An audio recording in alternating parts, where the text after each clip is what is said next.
Hi friends, இன்றைக்கி என்ன video பார்க்க போகிறீங்கன்னா டே இன் மை லைஃப் தான் பார்க்க போகிறீங்க. இன்றைக்கி ஃபுல்லாக நாங்கள் என்ன பண்ணுறோன்றது தான் வீடியோவில் பார்க்க போகிறீங்க. காலையிலே மீன் வாங்கியிருக்கோம். இன்றைக்கி காலையிலே நாங்கள் மீன் குழம்பு தான் வைக்க போகிறோம். கவலை மீன் ஃப்ரெண்ட்ஸ் பாருங்கள். காமிங்க மீனை ஜூம் பண்ணி. கேமராமேன் வர சரியே இல்லை ஃப்ரெண்ட்ஸ், அதுதான் உட்காந்து ஆஞ்சிட்ருக்கேன். நெக்ஸ்ட்டு வந்து இந்த மீன் வாங்கியிருக்கேன், அந்த மீன் வாங்கியிருக்கேன். நெக்ஸ்ட்டு வந்து வவா மீன் வாங்கியிருக்கோம் ஃப்ரெண்ட்ஸ், ஃப்ரை பண்ணுறதுக்கு. வாங்க இன்றைக்கி ஃபுல்லாக நாங்கள் என்ன பண்ணுறோன்றது வீடியோவில் போயிட்டு பார்க்கலாம்.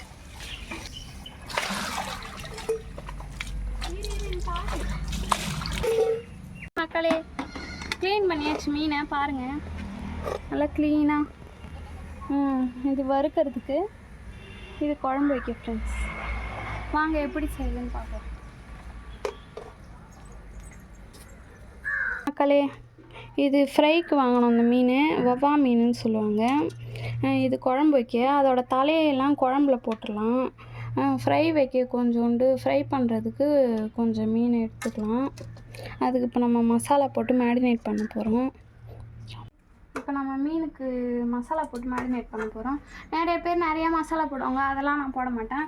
ஒரே ஒரு மசாலா தான் நம்ம குழம்புக்கு போடுவோம்ல, வீட்டுக்கு அரைச்சி வச்சுருப்போம்ல, அந்த ஒரு மசாலா மட்டுமே போதும். அதை மட்டுமே போட்டு ஃப்ரை பண்ணாலே நல்லாயிருக்கும். வேணுன்னா கூட கொஞ்சம் இஞ்சி பூண்டு பேஸ்ட் இருந்தால் போட்டுக்கலாம். இல்லைனா உங்கள் கைக்கு எந்த மசாலா வருதோ, எந்த மசாலா வேணால் போட்டுக்கலாம். மீனை பொறுத்த வரைக்கும் எந்த மசாலா போட்டாலும் நல்லாயிருக்கும் ஃப்ரெண்ட்ஸ். அதனால் எப்படியும் ஃப்ரை பண்ணால் மசாலா தெரியும், அதில் மீன் மட்டும்தான் தெரியும். அதனால் நீங்கள் எந்த மசாலா போட்டு உப்பு போட்டு செஞ்சாலுமே நல்லாயிருக்கும்.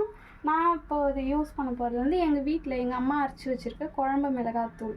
இதுதான் ஃப்ரெண்ட்ஸ் யூஸ் பண்ண போகிறேன். வாங்க. ஓகே,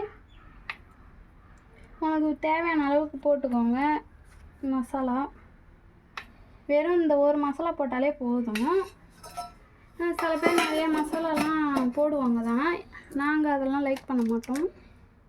இப்போ உப்பு கொஞ்சம் போட்டுக்கலாம். இஞ்சி பூண்டு பேஸ்ட் இல்லைனாலும் நோ ப்ராப்ளம் ஃப்ரெண்ட்ஸ், இது மட்டுமே போதும். லைட்டாக சால்ட் போட்டுக்கோங்க தேவையான அளவு.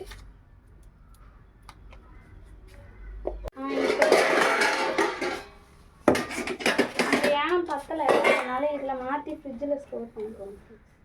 இன்னும் மசாலா கம்மியாக இருக்காண்ணா? போகுது. ஏன் அந்த கலரில் இருக்குது? வீட்டு மிளகாத்தூள் மட்டும் போட்டியா? அதான் மிளகு, கொஞ்சம் தனி மிளகாத்தூள் போடுங்க.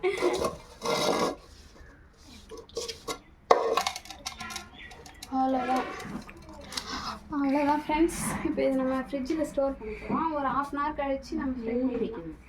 எஸ், மூடி தான் வைக்கணும். எங்கள் ஃப்ரிட்ஜில் கொஞ்சம் இடம் பார்த்தாக்குனாலும் நீங்கள் மூடாமல் வைக்கணும். அதெல்லாம் நீங்கள் மைண்ட் பண்ணிக்காதீங்க. நெக்ஸ்ட்டு குழம்பு வைக்கலாம். இன்றைக்கி மண் சட்டியில் வெளியில் குழம்பு வைக்க போகிறோம். வாங்க போய் பார்க்கலாம் ஃப்ரெண்ட்ஸ். இப்போ நம்ம சட்டியில் மீன் குழம்பு வைக்க போகிறோம். வாங்க எப்படி வைக்கிறதுன்னு பார்க்கலாம். ஃபஸ்ட்டு எண்ணெய் ஊற்றிக்கலாம் தேவையான அளவு. இப்போ வந்து ரெசிபி வைக்கணும். நெக்ஸ்ட் வந்து பாருங்கள், இந்த இன்க்ரீடியண்ட் எல்லாமே போட்டுக்கலாம். இது வந்து சீரகம், வெந்தயம், இது வடகம்னு சொல்லுவாங்க, இது பூண்டு, வடகம், எல்லாத்தையும் அப்படியே போட்டுக்கலாம்.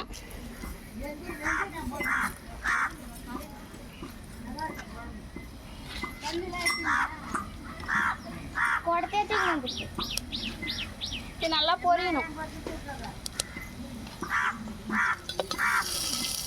நல்லா பொரிஞ்சதுக்கப்புறம் மீன் குழம்புக்கு வந்து சின்ன வெங்காயம் போட்டால் தான் நல்லாயிருக்கும். நீங்கள் இடித்து கூட போட்டுக்கலாம், அப்போ தான் அந்த ஃப்ளேவர் இறங்கும். நான் இடிக்கலை, நான் இடிக்காமல் தான் போடுறேன்.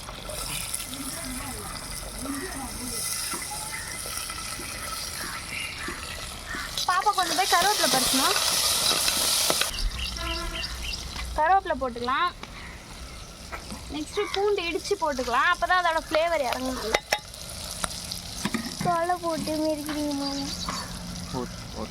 நல்லா கிண்டிக்கோங்க.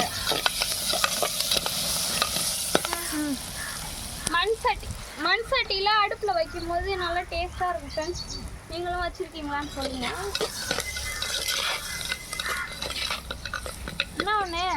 கொஞ்சம் கண்ணெல்லாம் எரியும், கண்ணுலேருந்து தண்ணிலாம் வரும்.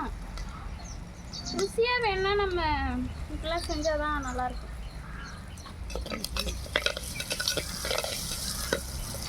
யாரெல்லாம் மண் சட்டியில் வச்சு சாப்பிட்ருக்கீங்கன்னு சொல்லுங்கள்.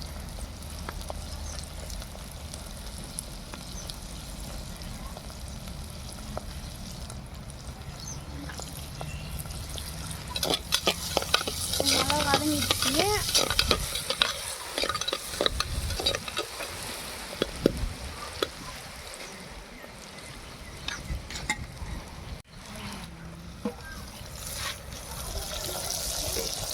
போட்டு அதையும் நல்லா கிண்டிக்கலாம். நல்லா வதங்கணும். அது நல்லா வதங்குற வரைக்கும் புளியை கரைச்சி வச்சுக்கலாம். மாங்காய் போடுற மாதிரினா புளி கொஞ்சம் கம்மியாக போட்டுக்கோங்க. மாங்காய் போடலைன்னா புளி கொஞ்சம் அதிகமாக வச்சுக்கோங்க.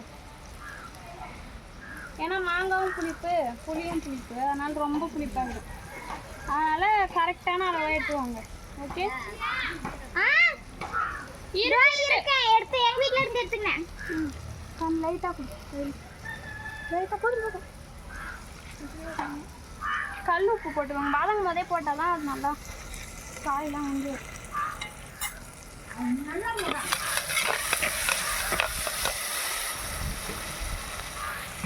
நெக்ஸ்ட்டு கத்திரிக்காய் போட்டுக்கலாம்.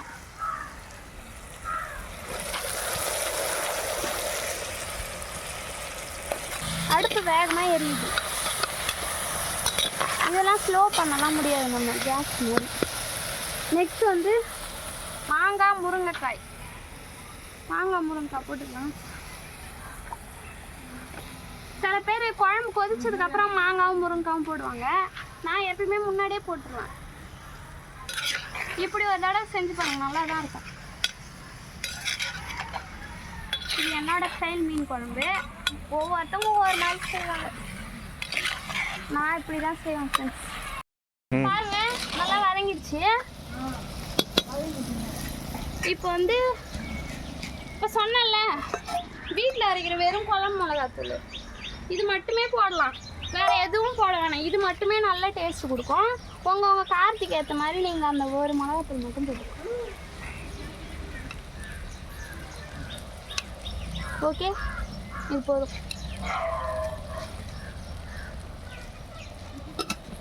இப்போ புளி நான் ஒரு நெல்லிக்காய் சைஸ் புளி தான் எடுத்தேன் ஃப்ரெண்ட்ஸ். இதே தான் எடுத்து தண்ணி மட்டும் ஊற்றி கரைச்சிருக்காங்க. அவ்வளோதான். இதை இப்போ இதில் ஊற்றிக்கலாம்.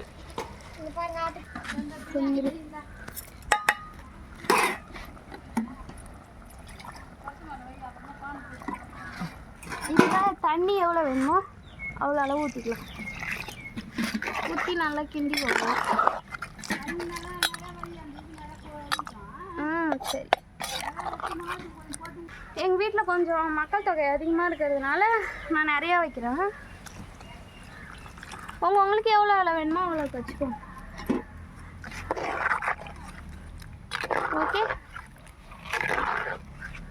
இப்போ வந்து நல்லா மூடி போட்டு கொதிக்க விட வேண்டியதான்.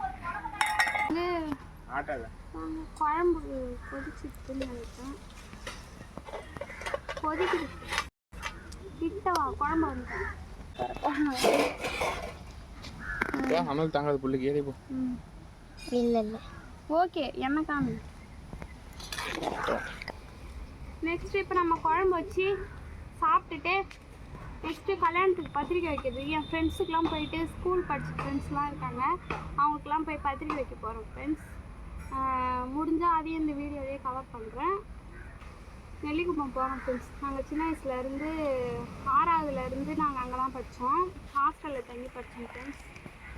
அங்கே படிச்சுட்டு அதுக்கப்புறம் காலேஜில் அங்கே படித்தோம். பண்ருட்டியில் படிச்சுட்டு நெக்ஸ்ட்டு என்னை விழுப்புரத்தில் கல்யாணம் பண்ணி கொடுத்துட்டாங்க. என் தங்கச்சிக்கு இப்போ வந்து எங்கள் ஊர்லேயே கல்யாணம் பண்ணி கொடுக்க போகிறாங்க. வீரப்பெருமாநல்லூர் எங்கள் ஊர் பேர். இங்கேயே கல்யாணம் பண்ணி கொடுக்குறாங்க. அவளுக்காக தான் இப்போ நாங்கள் ராஜஸ்தான்லேருந்து அந்த கல்யாணத்துக்காக தான் இங்கே வந்திருக்கோம் ஃப்ரெண்ட்ஸ். அதுவும் ஒன் ஆஃப் த ரீசன். அப்புறம் வார் நடக்குதுல்ல, அதுவும் ஒரு ரீசன். இந்த 2 ரீசனுக்காக தான் நாங்கள் தமிழ்நாட்டுக்கு வந்தோம். நெக்ஸ்ட்டு மேரேஜ் முடிஞ்சிச்சுன்னா ரிட்டன் கிளம்பிடுவோம் ஃப்ரெண்ட்ஸ் ராஜஸ்தானுக்கு. மேரேஜ் வரைக்கும் நாங்கள் இங்கே தான் இருக்கோம்.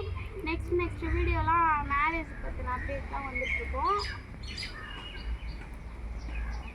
ஓகே, குழம்பு நல்லா கொதிச்சு இந்த டைம் நம்ம மீன் போட்டால் கரெக்டாக இருக்கும். குழம்பு பாருங்க, நான் ஒரு இந்த சட்டி நிறையா வச்சேன். கொதிச்சு இப்போ எவ்வளோ தூரம் கீழே இறங்கிருக்குன்னு பாருங்க. நீங்களே பாருங்க, இது நிறையா வச்சிருந்தேன், இப்போ எவ்வளோ தூரம் கீழே இறங்கிடுச்சு. கொஞ்சம் குழம்பு நல்லா கட்டியாயிடுச்சு, காயும் எல்லாம் நல்லா வெந்துச்சு பாருங்க. இந்த டைமில் வந்து மீன் போட்டால் கரெக்டாக இருக்கும் ஃப்ரெண்ட்ஸ். இப்போ நம்ம மீன் போடலாம்.